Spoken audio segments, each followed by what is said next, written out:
Баршаңызға қайырлы күн, сіздермен Айгерім. Бүгін мен сіздерге лағманның қамыры қалай иленіп, қалай созылу керек, соны ұсынамын. Қабыл алыңыздар. Кейбір адамдарға қиын болып көрінуі мүмкін, бірақ тез үйреніп алуға болады. Сол себептен видеоны соңына дейін қараңыздар және де каналыма тіркелуді ұмытпаңыздар. Ең алдымен ұнымызды бір ыдысқа салып аламыз және де жылы судың үстіне бір ас қасық тұз салып, ергенше араластырамыз. Лағманды үйдегі адам санына байланысты жасаймыз.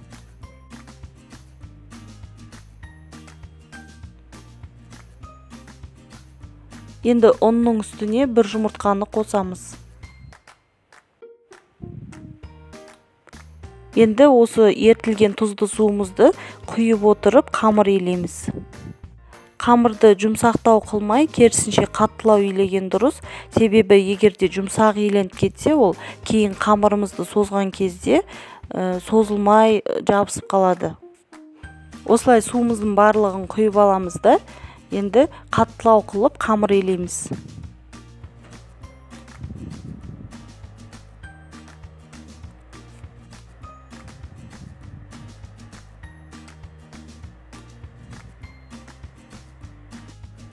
Қамырымызды осылай біріктіріп аламыз, одан кейін 2-3 рет осылай үзіп қайта илейміз. Енді барлығын біріктіріп илейміз. Тура осы видеодағы сияқты 2-3 рет илейміз. Одан кейін қамырымызды салафанға салып 15 минутқа қойып қоямыз.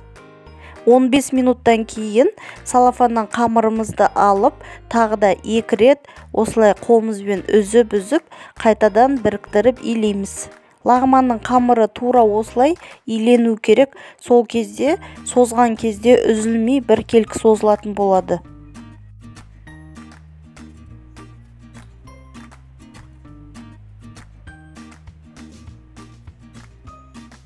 Міне біздің қамырымыз дайын болды. Енді тағы да бетін салафанмен жауып 15 минутқа қоямыз. Тағы 15 минут уақыт өткеннен кейін салафаннан қамырымызды алып, осылай үстінен басамыз. Одан кейін қамырымызды бірдей қылып бірнеше бөлікке бөлеміз. Қамырымыз кеуіп қалмасы үшін бетіне сәл май жағамыз.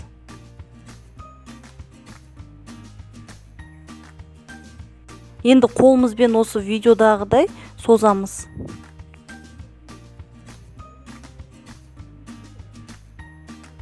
Барлық қамырларымызды осылай созып аламыз және де жабысып қалмасы үшін май жағып қоямыз.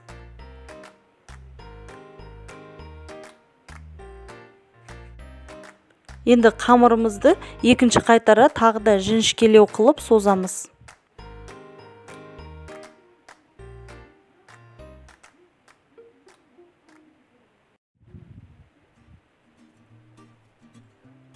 Енді осындай бір ыдысқа сәл май құйып аламыз да, жаңағы созылған қамырымызды осының ішіне тіземіз.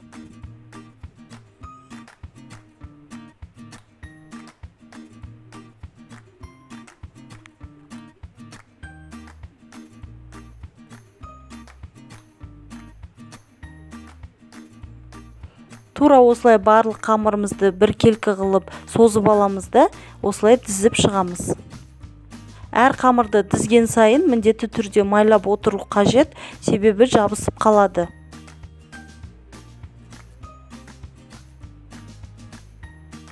Енді кеуіп қалмасы үшін бетіне осылай салафан жауып 15 минутқа қоямыз. 15 минуттан кейін ыдысымызды осылай төңкеріп, қамырымызды түсіріп аламыз және де қамырды жіңішке қылып созамыз.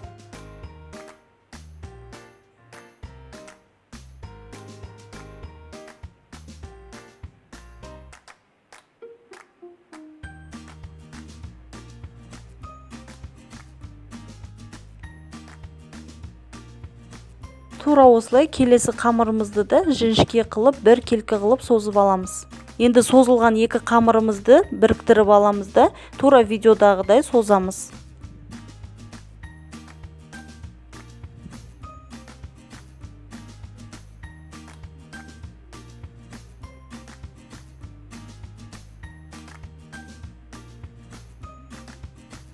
Енді қамырымызды сәл осылай үстелдің үстіне соғамыз және де қайнап тұрған суға салып пісіреміз.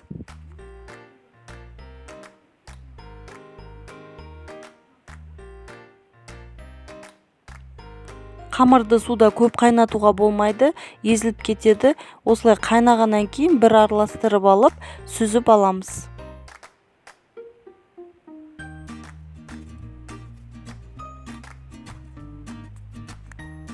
Сүзгімен немесе шаңышқымен осылай сүзіп аламыз да, суық суға жуамыз. Байқасаңыздар, қамырымыз үзілмей біркелкі созылды. Барлық қамырымызды осылай созып, пісіріп аламыз. Міне мен лағманымның қамыры үзілмей бірдей болып созылды. Тура осылай үйренгілеріңіз келсе, менің каналыма тіркеліп, лайк басып, комментарийда пікірлеріңізбен бөлісіп қойыңыздар.